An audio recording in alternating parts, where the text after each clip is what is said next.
Every nation on Earth owes money. Some owe a little. Some owe trillions. This raises a question most people never ask. If everyone is in debt, who is getting paid? The answer is uncomfortable because it reveals how debt controls nations. Debt did not begin as a weapon. It began as a solution, a temporary answer to a temporary problem. Thousands of years ago, rulers borrowed money only when survival was at stake. Wars, famines, natural disasters. Debt helped societies survive the present, so they could worry about the future later. But history shows something important. Debt never stays temporary. Over time, lenders discovered a simple truth. A debtor does not need to be conquered. A debtor only needs to be dependent. Once dependence exists, control follows naturally. This is not theory. It is history.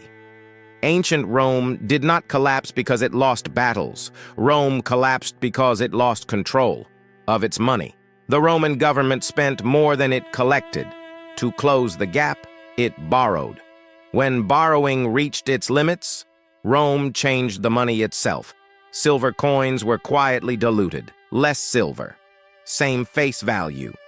More coins entered circulation, but each coin was worth less. Prices rose. Wages failed to keep up.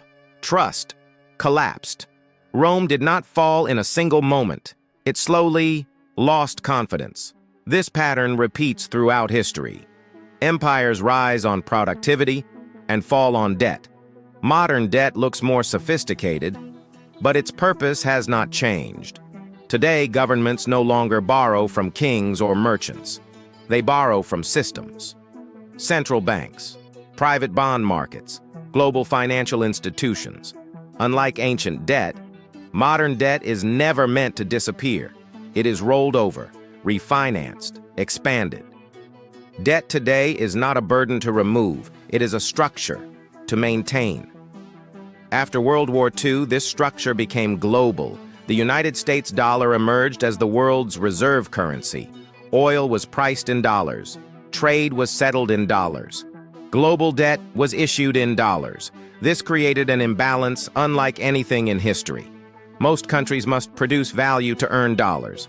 The United States can create them. For most nations, debt limits choices. For the issuer of the reserve currency, debt expands power. This is not about morality, it is about structure. Institutions like the IMF and the World Bank do not use force. They use finance. Loans arrive during crises when nations are most vulnerable. But every loan comes with conditions. Reduce spending, change policy, restructure the economy. These decisions are described as technical, but their consequences are political. Debt does not remove sovereignty immediately. It erodes it gradually. You might ask, why don't nations simply stop borrowing? Because modern economies are built on debt. Social stability depends on it. Government legitimacy depends on it. Growth depends on it. Refusing debt often triggers collapse. Accepting debt triggers dependence. This is not a coincidence. It is the design. Debt creates the illusion of prosperity. Comfort today, sacrifice tomorrow. But tomorrow always arrives.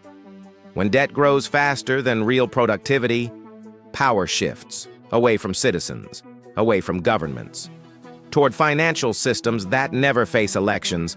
Debt does not conquer nations overnight. It does something far more effective. It makes resistance costly and obedience necessary. Throughout history, control has taken many forms: land, weapons, religion. Today, control is measured in balance sheets. The real danger of debt is not numbers, it is dependency. Because a dependent nation cannot act freely, it can only react. The question is not whether nations will borrow. They always will. The real question is far more important. Who will they owe?